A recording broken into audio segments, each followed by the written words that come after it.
Prepare yourself to face the Islamic Adalat, Islami Adalat ka Qiyam, which will be performed by the students of Jamia Darul Huda. इस अदालत की कार्रवाई शुरू की जाए। मुल्जिम हाजिर हो, मुल्जिम हाजिर हो, मुल्जिम हाजिर हो।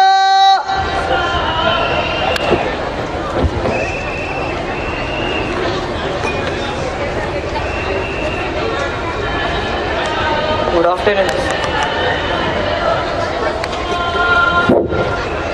जज साहब, हम जिस मुल्क के बाशिंदे हैं, जहाँ पर जिस मुल्क में 80% लोग मिडिल क्लास है और जहाँ की दौलत चंद मुख्तसर लोगों के हाथों में है, जज साहब चंद मुख्तसर लोगों के हाथों में है। आज इस मुल्क में, आज की सरजमी पर अमीर लोग अमीर ही होते चले जाते हैं और गरीब लोग गरीबी होते चले जाते हैं। जज साहब, इन तीनों ने भी यही किया। जज साहब, इन तीनों ने 200 लाख करोड़ का करप्शन किया। जज साहब, 200 लाख करोड़ का करप्शन किया। लिहाजा अदालत इनके खिलाफ कार्रवाई करे। आई ऑब्जेक्शन माय लॉर्ड। जज साहब, ये लोग जिन्हें मुल्जिम बनाकर इस अदालत में पेश किया गया है, ये हुकूमत के बड़े बड़े ओहदों पर फाइज है। हिंदुस्तान की इज्जत को बचाने की कसम खाने वाले ये लोग हैं। जज साहब, ये लोग हैं। अगर आज इन्हें इस अदालत में मुल्जिम से मुजरिम करार दे दिया गया, मुल्जिम से मुजरिम बना दिया गया, तो आगे चलकर हमारे इस हिंदुस्तान को बचाने के लिए कोई आगे आने वाला ना होगा। जज साहब, कोई आगे आने वाला ना होगा। जज साहब, ये हमारे मुहाफिज है, हमारी हिफाजत करने वाले। जज साहब, आप इस सरकारी वकील की बातों पर एतमाद मत कीजिए। जज साहब, एतमाद मत कीजिए। जज साहब, ये हमारे मुहाफिज है, इनसे करप्शन से मुलविस किसी भी चीज पर उम्मीद नहीं की जा सकती। जज साहब, नहीं की जा सकती। जज साहब, ये दिल को नरम करने वाली बातें हैं। आप इस माफी वकील की बातों पर एतमाद मत कीजिए। जज साहब, मत कीजिए। अगर ये हुक्मरान अपने मनसब को हासिल करने की शपथ लेते वक्त सच्चे दिल से कसम खाते, तो आज इस मुल्क की ये सूरत हाल नहीं होती। जज साहब, नहीं होती। जज साहब, करप्शन कहाँ नहीं है। जज साहब, दुनिया के चब्बे चब्बे में करप्शन है। दुनिया का चप्पा चप्पा करप्टेड है साहब, दुनिया का चप्पा चप्पा करप्टेड है। प्रेसिडेंट से लेके अटेंडर तक हर एक करप्टेड है साहब, हर एक करप्टेड है। बहुत सारी सियासी पार्टी करप्टेड में मुलविस है। जज साहब, मुलविस है। और फिर ये तो हमारे मुहाफिज है। जज साहब, हमारी हिफाजत करने वाले। अब इनका क्या है। जज साहब, हमारी हिफाजत करने वालों को मैं आपसे गुजारिश करूंगा कि इस केस को यहीं पर बर्खास्त कर दिया जाए साहब, बर्खास्त कर दिया जाए। वो सब कुछ नहीं, सिर्फ होम मिनिस्टर होने की वजह से, हॉस्पिटलाइज की वजह से जमानत दी जा सकती है। जज साहब, खैर ये तो वजीर आला है, लेकिन इनके घर में फंक्शन है। जज साहब, लिहाजा आप इन्हें भी जमानत पर रिहा कर दीजिए साहब, जमानत पर रिहा कर दीजिए। नहीं, जमानत नहीं दी जा सकती। जज साहब, इन्हें भी मत छोड़िए। जज साहब, इन्हें भी मत छोड़िए। साहब, अगर आपकी इजाजत हो तो मैं कुछ कहना चाहता हूँ। इजाजत है। भारत एक रात में सबसे अजीम ताकतवर बन सकता है बिना कोई गरीबी और मुलाजमत के। क्या होगा जब भारत का सारा काला पैसा वापस ला लिया जाए, तो हमें अगले 20 साल तक कोई टैक्सेस नहीं देने पड़ेंगे। पेट्रोल का दाम 25 रुपए हो जाएगा, डीजल का 15 रुपए और दूध का सिर्फ 8 रुपए हो जाएगा। साहब, 8 रुपए।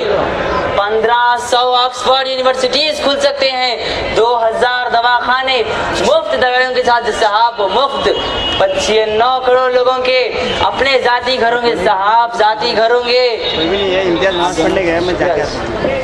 वो सब कुछ नहीं, लेकिन ये मेरे ज़मीर का फैसला है। इस मुल्क का कुछ नहीं हो सकता, कुछ भी नहीं हो सकता। ना ही ये स्कैंडल खत्म हो सकता है, ना ही इस मुल्क में करप्शन खत्म हो सकता है, ना ही इस मुल्क में मुकदमात के फैसले हो सकते हैं। जज साहब, गुस्ताखी माफ हो तो मैं कुछ अर्ज करना चाहता हूँ। इजाजत है।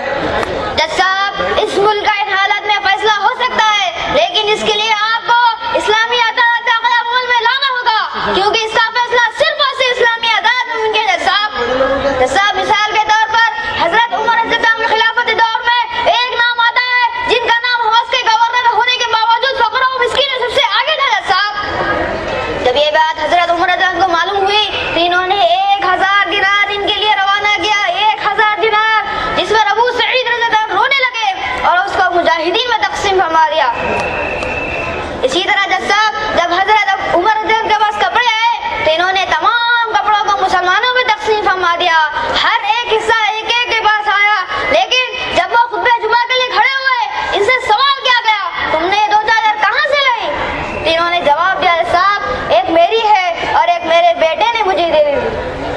जज साहब, अगर इस मुल्क में इस्लामी आज़ाद क़याम हो जाए तो जराइम का सद्देबाब आज भी हो सकता है। कुरान में इरशाद है, वमन लम यहकुम बिमा अंज़लल्लाहु फउलाइका हुमुल काफिरून। जिसने अल्लाह के हुक्म के मुताबिक फैसला ना किया वो काफिर है। वमन लम यहकुम बिमा अंज़लल्लाहु फउलाइका हुमुज़ ज़ालिमून। जिसने अल्लाह के हुक्म के मुताबिक फैसला ना किया वो ज़ालिम है। वमन लम यहकुम बिमा अंज़लल्लाहु फउलाइका हुमुल फासिकून। जिसने अल्लाह के हुक्म के मुताबिक फैसला ना किया वो फासिक है।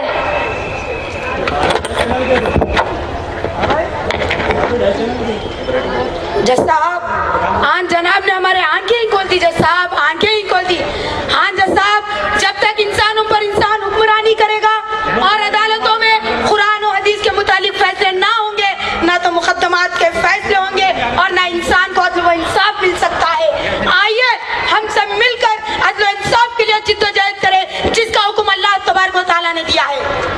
हम लाएंगे इस मुल्क में इस्लाम का दस्तूर, इस्लाम के दस्तूर से हो जाएंगे गम दूर। मेरा कुरान है मेरा मंशूर, मेरा कुरान है मेरा मंशूर। हम लाएंगे इस मुल्क में इस्लाम का दस्तूर, इस्लाम के दस्तूर से हो जाएंगे गम दूर। मेरा कुरान है मेरा मंशूर, मेरा कुरान है मेरा मंशूर।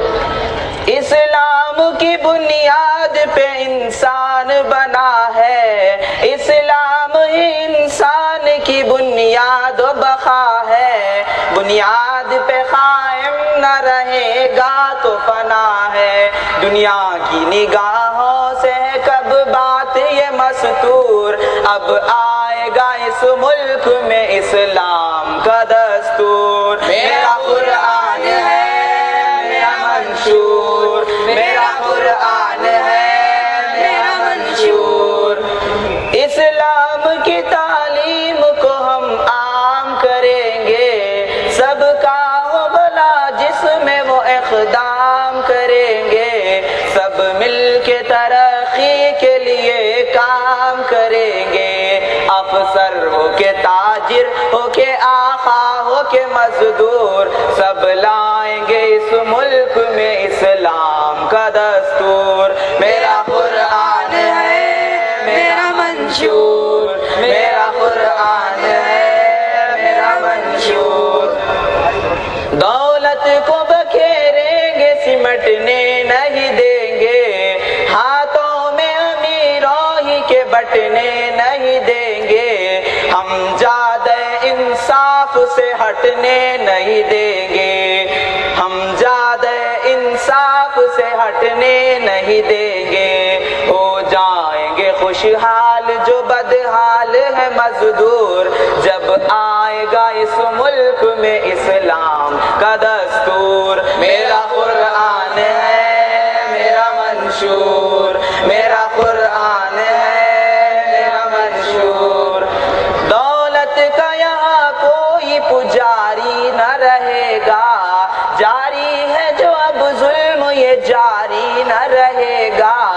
जालिम न रहेगा न कोई जख्म में दिल चूर, जब आएगा इस मुल्क में इस्लाम का दस्तूर। हम लाएंगे इस मुल्क में इस्लाम का दस्तूर। मेरा कुरान है मेरा मंशूर, मेरा कुरान है मेरा मंशूर। अच्छाई को फैलाएंगे रोकेंगे बुराई, चलने नहीं दी जाएगी बंदों की खुदाई। जितने भी मुसलमान हैं आपस में है भाई, अल्लाह का ये हुक्म है हम लोग हैं मामूर। हम लाएंगे इस मुल्क में इस्लाम का दस्तूर। मेरा कुरान है मेरा मंशूर, मेरा कुरान है मेरा मंशूर। हम लाएंगे इस मुल्क में इस्लाम का दस्तूर, इस्लाम के दस्तूर से हो जाएंगे गम दूर। मेरा कुरान है मेरा मंशूर, मेरा कुरान